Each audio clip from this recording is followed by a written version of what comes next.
اولادکم بالصلاۃ، اپنے بچوں کو نماز پڑھنے کا حکم دو، اپنے بچوں کو نماز پڑھنے کے لیے کہو، اپنے بچوں کو نماز پڑھنے کا حکم دو۔ کب کہو؟ فرمایا جب وہ 7 سال کے ہوں تو ان سے نماز پڑھنے کے لیے کہو۔ آج ہمارے گھروں کی حالت تو دیکھو، آج ہم ہر کام کے لیے اپنے بچوں سے کہتے ہیں لیکن دینی کاموں کے لیے اپنے بچوں سے نہیں کہتے۔ ہم میں سے کتنے لوگ ایسے ہیں جو اپنے گھر کے اندر اپنے بچوں کو اس لیے ڈانٹتے ہوں کہ وہ نماز نہیں پڑھتے، اس لیے مارتے ہوں کہ وہ نماز نہیں پڑھتے۔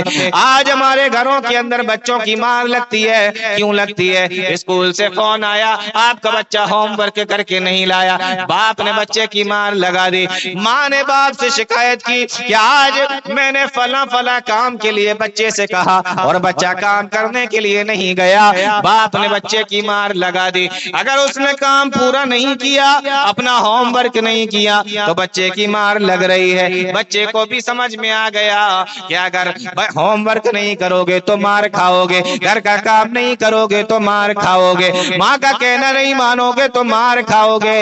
لیکن کبھی میری ماں نے مجھے نماز کے لیے نہیں مارا، کبھی میرے باپ نے مجھے نماز کے لیے نہیں مارا، اس لیے اگر دنیا کے کام نہیں کرو گے تو مار کھاؤ گے، اور اگر نماز نہیں پڑھو گے تو مار نہیں کھاؤ گے۔ اس لیے دنیا کے سارے کام کر لینا، اور اگر نماز نہیں بھی پڑھو گے تو چلے گا۔ یہ بچے کا ذہن بن رہا ہے، اور کون بنا رہا ہے؟ یہ ہم اور آپ بنا رہے ہیں۔ نہیں میرے بھائیو، اللہ کا قرآن کہتا ہے یا ایھا الذین آمنوا قوا انفسکم واہلیکم نارا، اپنے آپ کو بھی بچاؤ اور اپنے گھر والوں کو بھی بچاؤ۔ بچے کا ذہن بن رہا ہے، اس کی سمجھ میں آ گیا کہ اگر ہم نماز نہیں پڑھیں گے تو چلے گا، لیکن اسکول کا کام نہیں کریں گے تو نہیں چلے گا۔ یعنی کہ نماز ضروری نہیں ہے، یہ ضروری ہے۔ یہ کس نے کیا؟ یہ ہم لوگوں نے کیا۔ اللہ کے نبی فرماتے ہیں وَضْرِبُوهُمْ عَلَيْهَا، اور اپنے بچوں کی مار لگاؤ۔ کب مار لگاؤ؟ وَهُمْ أَبْنَاءُ 10، جب وہ 10 سال کے ہو جائیں اور نماز پڑھنے کے لیے نہ جائیں تو اپنے بچوں کو مار کر نماز پڑھاؤ۔ اندازہ کرو یہ بات کون کہہ رہا ہے؟ یہ بات وہ کہہ رہا ہے جس کو اللہ تعالیٰ نے رحمت للعالمین بنا کر اس دنیا کے اندر بھیجا تھا۔ جو نبی کو قتل کرنے کے لیے آیا کرتے تھے، نبی ان سے بھی بدلہ نہیں لیا کرتے تھے۔ جو نبی کو ستایا کرتے تھے، نبی ان سے بھی بدلہ نہیں لیا کرتے تھے۔ وہ ذات، وہ شخصیت جو قتل کرنے والے کو بھی معاف کر دے، وہ ذات جس کو اللہ تعالیٰ نے رحمت للعالمین بنا کر بھیجا ہو، اس ذات نے کیا کہا، اس شخصیت نے کیا کہا کہ جب بچے تمہارے 10 سال کے ہو جائیں اور وہ نماز پڑھنے کے لیے نہ جائیں تو ان کو مار کر نماز پڑھاؤ۔ قتل کرنے کا جو ارادہ لے کر آیا ہے اس کو بھی معاف کر دیا جا رہا ہے۔ اتنے رحمت والے نبی ہیں، لیکن وہی نبی کہہ رہے ہیں کہ بچہ 10 سال کا ہو جائے اور نماز نہ پڑھے تو اس کو مارو۔ اس لیے میرے بھائیو، صرف اپنی فکر نہیں کرنا ہے، اپنی بھی فکر کرنا ہے اور اپنے گھر والوں کی بھی فکر کرنا ہے۔ اس لیے اگر پیار سے کام چلے تو پیار سے کام چلاؤ، اگر پیار سے اصلاح ہو جائے تو پیار سے اصلاح کرو، اور اگر پیار سے نہ ہو اور مار سے اصلاح ہو تو اپنے گھر والوں کی مار کے ذریعے سے اصلاح کرو۔ ڈرا کر کرو، دھمکی سے کرو، جیسے چاہو ویسے کرو، لیکن اپنے آپ کو بھی جہنم سے بچا لو اور اپنے گھر والوں کو بھی جہنم سے بچا لو۔ کیوں بچا لو؟ فرمایا نارن، اس آگ سے بچاؤ۔ کون سی آگ ہے؟ علماء نے لکھا ہے اس آیت کی تفسیر کرتے ہوئے کہ نار کے معنی تو آگ ہوتا ہے، لیکن رے کے اوپر جو نارن 2 زبر لگے ہوئے ہیں جس کو عربی میں تنوین کہا جاتا ہے، فرمایا یہ تنوین تعظیم کے لیے ہے، یعنی وہ بہت بڑی آگ ہے، اس آگ سے بچاؤ۔ تو اپنی فکر کرو، اپنے گھر والوں کو بچاؤ، کس سے؟ آگ سے۔ دنیا کے اندر اگر آگ لگ جائے تو ہم فکر کرتے ہیں کہ نہیں؟ اگر کسی گھر کے اندر آگ لگ جائے اور انسان کو معلوم ہو کہ سارے لوگ تو گھر کے باہر آ گئے ہیں لیکن میرا ایک بچہ گھر کے اندر رہ گیا، بتاؤ ماں کو ایک پل بھی سکون ملے گا؟ باپ کو ایک پل بھی سکون ملے گا اگر ماں باپ دیکھ لیتے ہیں کہ ان کا چھوٹا بچہ آگ کی طرف جا رہا ہے، ابھی وہ آگ کے قریب گیا بھی نہیں ہے، ابھی وہ آگ میں گرا بھی نہیں ہے، ابھی اس نے آگ میں اپنی انگلی رکھی بھی نہیں ہے، ابھی صرف دیکھ رہا ہے کہ وہ باپ دیکھ رہا ہے کہ بچہ آگ کی طرف جا رہا ہے، ماں دوڑتی ہوئی جاتی ہے، بچے کو پکڑ لیتی ہے، باپ دوڑتا ہوا جاتا ہے، بچے کو پکڑ لیتا ہے، ایک پل سکون نہیں ملتا۔ کیوں؟ اس لیے کہ کہیں بچہ آگ میں نہ گر جائے، بچہ آگ کو پکڑ نہ لے، بچہ اس کے اندر گر نہ جائے، بچہ جل نہ جائے۔ لیکن آج ہمیں فکر ہے، دنیا کی آگ کی اتنی فکر ہے آپ کو، دنیا کے اندر اتنی فکر ہے آپ کو، لیکن وہ آگ جس کو اللہ تعالیٰ نے تیار کیا ہے، اس آگ کی سے بچانے کی کوئی فکر ہے؟ اپنے آپ کو فکر، اپنے گھر والوں کی فکر، آپ ذرا اپنا اندازہ کریں۔ آئیے قرآن کریم کی آیت کریمہ دیکھیں، وہ آگ کیسی ہے اللہ تعالیٰ نے بیان فرمایا، یا ایھا الذین آمنوا قوا انفسکم واہلیکم نارا۔ یہاں تک تو ہو گیا نا؟ اے ایمان والو، اپنے آپ کو بچاؤ اور اپنے گھر والوں کو بچاؤ، کس سے؟ نارن، آگ سے۔ یہاں تک ہو گیا۔ اب دیکھو آگ کیسی ہے وہ بتایا جا رہا ہے، وقودھا الناس والحجارہ، وہ آگ ایسی ہے جس کا ایندھن انسان اور پتھر ہے۔ نارن، یہ تو میں نے بتا دیا آپ کو، بہت بڑی ہے، لیکن آگے بیان کیا جا رہا ہے وقودھا الناس والحجارہ، وہ آگ ایسی ہے جس کا ایندھن انسان اور پتھر ہے۔ یہاں پر اتنے لوگ بیٹھے ہوئے ہیں، اس میں 50 سال کے بھی ہوں گے، 70 سال کے بھی ہوں گے، 60 سال کے بھی ہوں گے۔ بتاؤ، ان سے جا کر پوچھو، کیا تم نے کوئی ایسی آگ بھی دیکھی ہے جس کو جلایا جاتا ہو تو انسانوں کو لگایا جاتا ہو، جس کو جلایا جاتا ہو تو پتھروں کو لگایا جاتا ہو، جس کو بھڑکایا جاتا ہو تو پتھروں کے ذریعے سے بھڑکایا جاتا ہو؟ ہم تو یہ دیکھتے ہیں کہ جب آگ کے اندر پتھر کو ڈال دیا جاتا ہے تو آگ بجھ جاتی ہے، لیکن جہنم کی آگ کتنی خطرناک آگ ہوگی کہ جب اس کو جہنم کے اندر پتھروں کو ڈالا جائے گا تو اور بھڑکے گی، اس کو جلایا جائے گا تو اور بھڑکے گی۔ فرمایا وقودھا الناس والحجارہ، اس کا ایندھن انسان اور پتھر ہے۔ اور یہاں مفسرین نے ایک بڑی پیاری بات لکھی ہے، وہ یہاں سے لے کر جاؤ۔ اس کو بھڑکایا جائے گا، جلایا جائے گا، یا تو انسانوں کو ڈالا جائے گا اس کے اندر اس کو جلانے کے لیے، یا پتھروں کو ڈالا جائے گا۔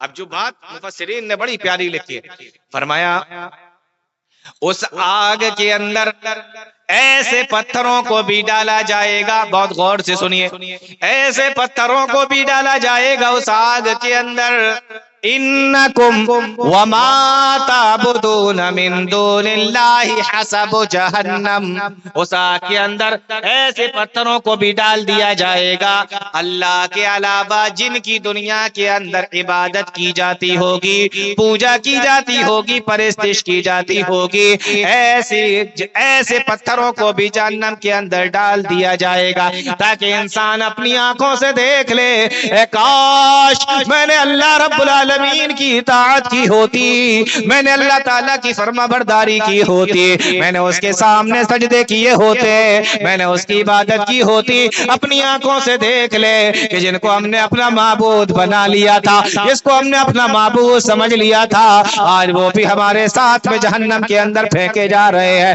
اللہ کا قرآن کہتا ہے انکم وما تعبدون من دون اللہ حسب جہنم، تمہیں بھی اور تمہارے معبودوں کو بھی، اللہ کے علاوہ تم جن کی عبادت کیا کرتے تھے، سارے کے سارے لوگوں کو جہنم کے اندر پھینک دیا جائے گا۔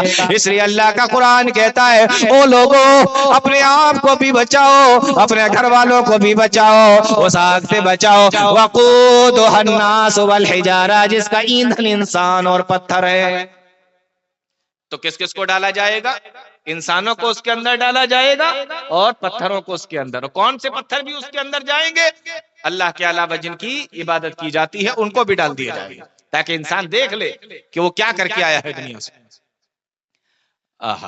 آگے اللہ کا قرآن سنو، دیکھو کیا کہتا ہے۔